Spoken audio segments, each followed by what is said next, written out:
And you were in a sorority too, right? I was. Canceled in my sorority, almost kicked out when I was in college. Jeez. And that kind of led me to Turning Point, actually, was because when I was in college, I went to a Turning Point USA event, and that's kind of what kickstarted me into this entire conservative movement. And I realized that my voice was so necessary, especially for young women.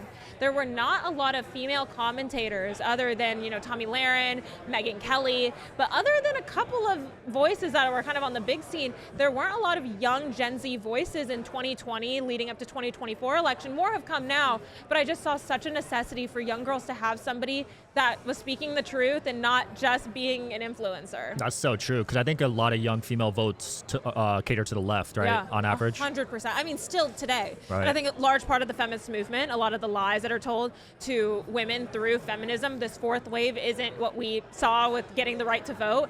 And it's really unfortunate how much young women have been lied to. And I think that social media and changing the culture is where we change women's minds. Yeah. Were you a feminist back then? A little bit. I won't say I was a full feminist. I was never super pro-abortion. I was never super feministy, but I definitely had a little feminist in me.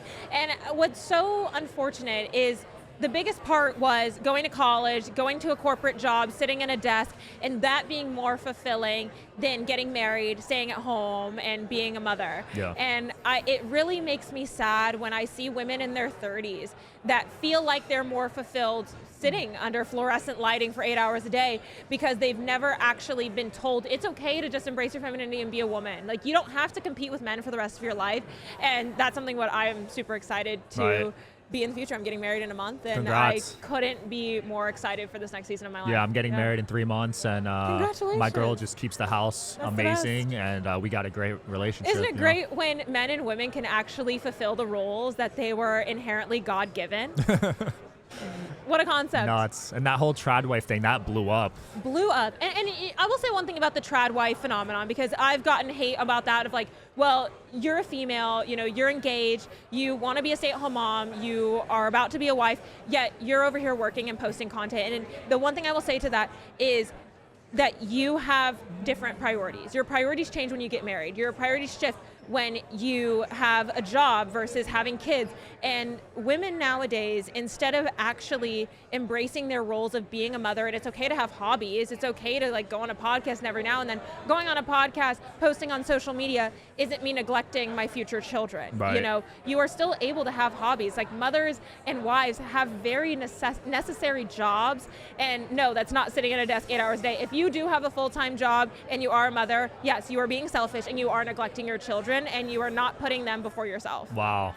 The one counter argument that I kind of agree with, because it is hard to live these days, is one income household is pretty hard to pull off. It is. So I could see that but argument. I want to. All right, guys, Sean Kelly here, host of the Digital Social Hour podcast. Just filmed 33 amazing episodes at Student Action Summit.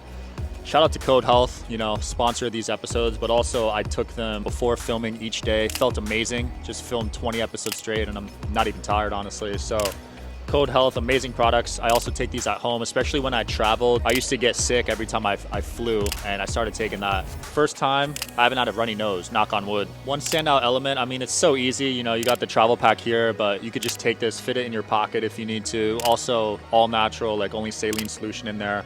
So you don't got to worry about any crazy side effects or anything. Yeah, Code's unique. With supplements, there's a lot of who knows what's in those ingredients. Code Health, I haven't seen much like this, where it's just based off the codes that are in the saline solution. So I would say they're very unique. It's going to be the future of health and medicine. Code Health has been awesome. Feel the drop and go code yourself.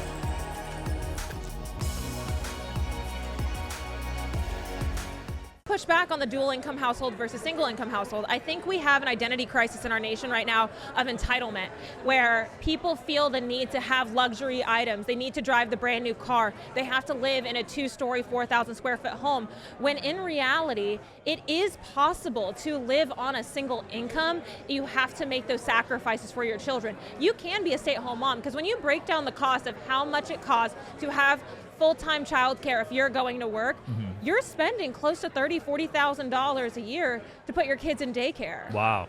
So That's a lot. when you break down how much it actually is costing for you to have a job, to have dual income, like the cost benefit of you being a stay-at-home mom, I think outweighs how much money you would be, I guess, having with your second income. Of course, every family is different, but I think we have this problem in our country where people feel the need to have it all and not make as many sacrifices. And instead of sacrificing your job and actually being active parenting in your children's lives every single day, you're sacrificing them so that you can have this quote unquote better lifestyle. But is it actually a better lifestyle if your children are being put at a disadvantage by you not being at the home with them every day? Yeah, because there's a lot of trauma when your parents aren't around. It is. On the kid.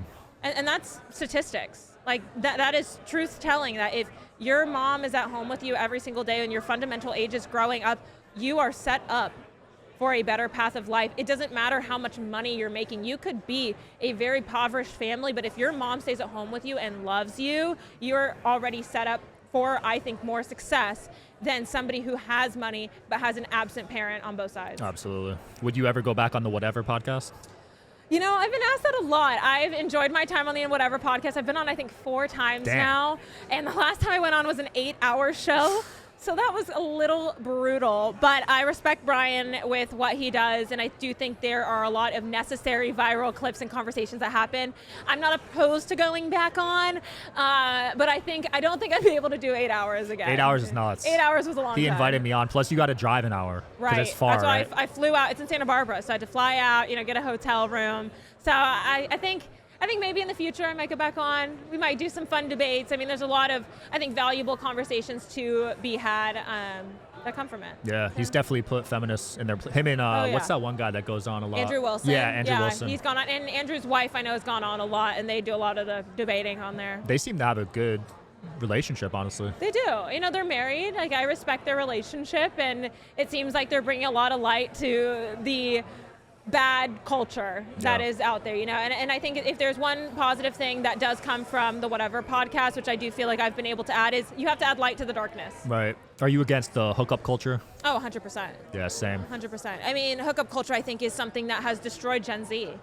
The notion that you can sleep with whoever you want with zero consequences. I think this is why also abortion has become such a huge issue in our country, is that you can have a sacred act, you can do a sacred act with zero repercussions, and then have this abortion. It's like there needs to be accountability. Right.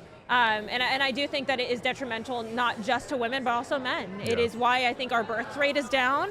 I think it's why our marriage rates are down, because it has fundamentally destroyed women and men in our generation. Do you think there's any situations for abortions to be acceptable? My personal opinion, no. Wow. And I know that's controversial. I am pro-life from conception to natural death. And I think that when we see abortion now, it is being used. Wherever you guys are watching this show, I would truly appreciate it if you follow or subscribe. It helps a lot with the algorithm. It helps us get bigger and better guests, and it helps us grow the team. Truly means a lot. Thank you guys for supporting, and here's the episode.